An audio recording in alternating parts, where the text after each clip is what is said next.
నిజంగా ఎప్పుడు ఊహించని విధంగా ఈ తుఫాను వల్ల పంటలు నష్టపోయిన పరిస్థితులు చోటు చేసుకున్న పరిస్థితులు ఇవి. ఎందుకు ఈ పరిస్థితి వచ్చింది అని అంటే కారణం వరి అన్నది అత్యధికంగా ఈ 15 లక్షల ఎకరాలలో దాదాపుగా 11 లక్షల ఎకరాలు పంట నష్టం జరిగింది వరి పంటకి. ఈ వరి అన్నది కరెక్ట్గా గింజలు పాలు పోసుకునే పరిస్థితిలో ఉన్నప్పుడు జరిగిన దారుణమైన పరిస్థితి ఇది. తీవ్రమైన గాలులు, ఆ గాలులతో పాటు వచ్చిన వర్షాలు.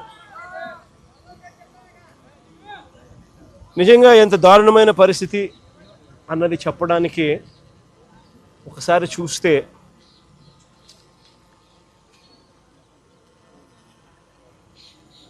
పత్తి, మొక్కజొన్న, అరటి, బొప్పాయి ఇవన్నీ కూడా లెక్కేసుకుంటే దాదాపుగా మరో 4 లక్షల ఎకరాలు అటు ఇటుగా. ఒక వరి దాదాపుగా 11 లక్షల ఎకరాలు. రాష్ట్ర వ్యాప్తంగా దాదాపుగా 15 లక్షల ఎకరాలు రైతులు నష్టపోయిన పరిస్థితుల మధ్య ఈరోజు రైతులు కనిపిస్తూ ఉన్నారు.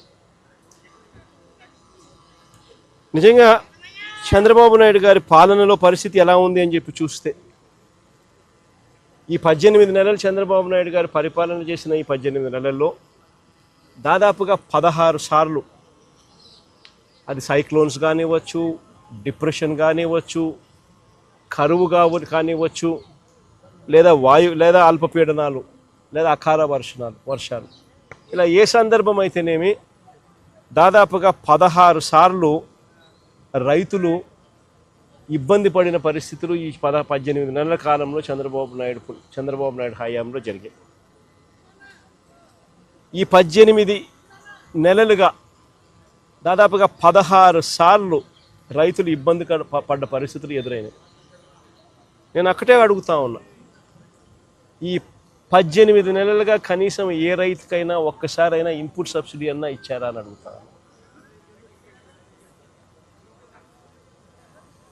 కనీసం ఏ రైతుకన్నా ఒక్కసారైనా కూడా కనీసం ఇన్సూరెన్స్ డబ్బన్నా కనీసం ఏ రైతైనా చూశాడా అని అడుగుతా ఉన్నా.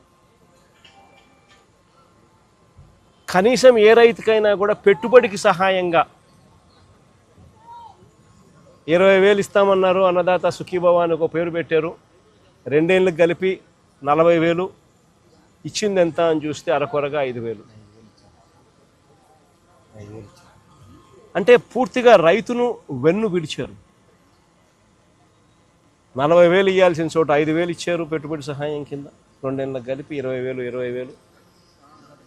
ఇన్పుట్ సబ్సిడీ రూపాయి రాల.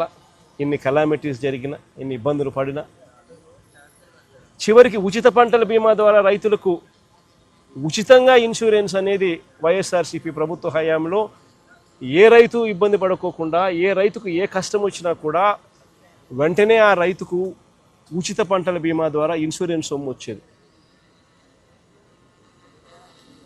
అలాంటిది దాదాపుగా చెప్తా ఉన్నారు కథలు. 3.5 ఎకరాలు ఉంటే దాదాపుగా 70,000, 66,000 ఇన్సూరెన్స్ డబ్బులు గతంలో అందుకున్న పరిస్థితులు చెప్పుకుంటా ఉన్నారు, రైతులు గుర్తు చేసుకుంటా ఉన్నారు. అది కూడా ఈ పొద్దు రైతులకు రాకుండా పోయింది. చివరికి ఎరువులు కూడా బ్లాక్లో రైతులు కొనుక్కోవాల్సిన అధ్వానమైన పరిస్థితిలోకి ఈరోజు రైతు వెళ్ళిపోయారు. 263 రూపాయలకు దొరకాల్సిన ఎరువు యూరియా ఏకంగా 500 రూపాయలకు, 600 అన్నైతే 600 రూపాయలకు కూడా కొనుక్కోవాలి.